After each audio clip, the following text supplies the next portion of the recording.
Arab രാജ്യങ്ങളിൽ ഇറാന് കിട്ടുന്ന സ്വീകാര്യതയും കരുത്തും അത് മറ്റൊരു തരത്തിലും മറ്റൊരു രാജ്യങ്ങൾക്കും ഇത്രയേറെ സ്വീകാര്യത പലസ്തീനുമായി ബന്ധപ്പെട്ട വിഷയത്തിൽ കിട്ടിയിട്ടില്ല. ഇറാൻ എടുക്കുന്ന തീരുമാനങ്ങളെല്ലാം ഒറ്റയ്ക്കാണ്. അതിനെ റഷ്യ പോലുള്ള നിരവധിയായ രാജ്യങ്ങൾ പിന്താങ്ങുകയാണ് ചെയ്യുന്നത്. റഷ്യയോട് പോലും ഇറാനൊന്നും ചോദിക്കാറില്ല ഇറാൻ്റെ അടുത്ത പടനീക്കം എന്താണ് എന്ന്. റഷ്യ മനസ്സിലാക്കി ഇറാൻ ഐക്യദാർഢ്യം കൊടുക്കലാണ് പതിവ്. അതല്ലാതെ റഷ്യയോട് പോയി ചോദിക്കുകയും നിങ്ങൾ ഞങ്ങളെ സംരക്ഷിക്കുമോ എന്നൊന്നും പറയാൻ ഇറാൻ ശ്രമിക്കാറില്ല എന്നുള്ളതാണ്. ഇറാൻ കൃത്യമായും ഏത് രീതിയിലും അപകടം മണത്ത് തന്നെയാണ് മുന്നോട്ട് കുതിക്കുന്ന. ഭയമില്ല. അതാണ് ആ രാജ്യത്തിൻ്റെ ഏറ്റവും വലിയ പ്രത്യേകത. ഇസ്രയേൽ പോലെ തെമ്മാടിത്തരം മാത്രം കയ്യൂക്ക് കാണിച്ച് തിണ്ണമെടുക്ക് കാണിച്ച് മുന്നോട്ട് വരാൻ ശ്രമിക്കുന്ന സൈനിസ്റ്റ് ഭരണകൂടത്തെ നേർക്കുനേർ വെല്ലുവിളിച്ച് എതിരിടാൻ ശക്തിയും കെൽപ്പും മാത്രം പോരാ എന്നും അതിന് ചങ്കുറപ്പ് കൂടി വേണമെന്നും കാണിച്ചു കൊടുത്ത രാജ്യമാണ് ഇറാൻ. 12 ദിവസം നീണ്ടുനിന്ന യുദ്ധം ഒരു ഡെഡ്ലിയസ്റ്റ് വാറായി മാറും എന്ന് ബോധ്യപ്പെട്ടതോടെയാണ് ഡൊണാൾഡ് ട്രംപ് ഇടപെട്ട് അവിടെ വെടിനിർത്തലിലേക്ക് കാര്യങ്ങൾ സമ്മർദ്ദപൂർവ്വം എത്തിച്ചത്.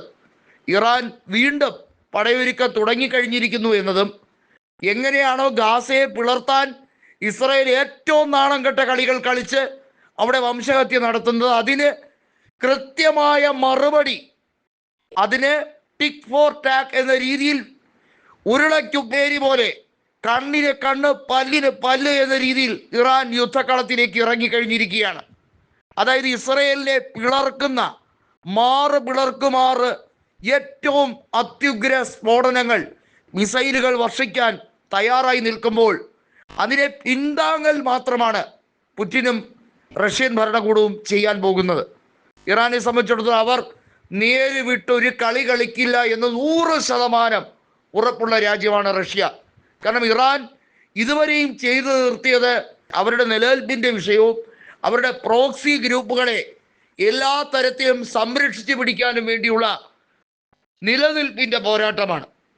ഇസ്രയേലിന് ഇവിടെ ഗാസയിൽ മുഴുവൻ വംശഹത്യ നടത്തി ഫലസ്തീൻ പിടിച്ചെടുത്ത് അതിൻ്റെ രാഷ്ട്രപദവി പരിപൂർണമായി ഇല്ലാതാക്കി UN നോക്കി കൊഞ്ഞനെ കുത്തി കളയാമെന്ന് വിചാരിച്ചാൽ ഇറാൻ എന്ന രാജ്യം ഈ ഭൂഗോളത്തിൽ നിലനിൽക്കുന്നിടത്തോളം കാലം ഇസ്രയേലിൻ്റെ ഈ തെമ്മാടിത്തരം നടക്കില്ല എന്ന് ഉറപ്പിച്ചുകൊണ്ടാണ് ആയത്തുള്ള അലി ഖമനേയി ഇറാന്റെ പടയൊരുക്കങ്ങൾ തുടങ്ങി എന്നുള്ളത് അന്താരാഷ്ട്ര മാധ്യമങ്ങളിലൂടെ വിശദമാക്കി കഴിഞ്ഞിരിക്കുന്നത്.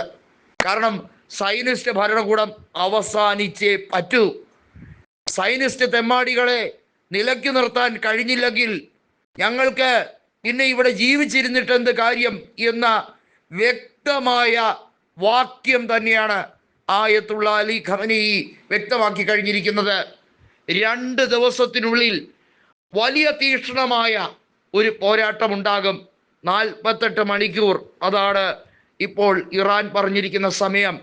ഗാസയെ ചോരക്കളമാക്കിക്കൊണ്ട് ഇസ്രയേൽ ഇനി സമാധാനത്തോടെ ഉണ്ടുറങ്ങില്ല എന്ന പ്രഖ്യാപനം കൂടി നടത്തി കഴിഞ്ഞിരിക്കുന്നു.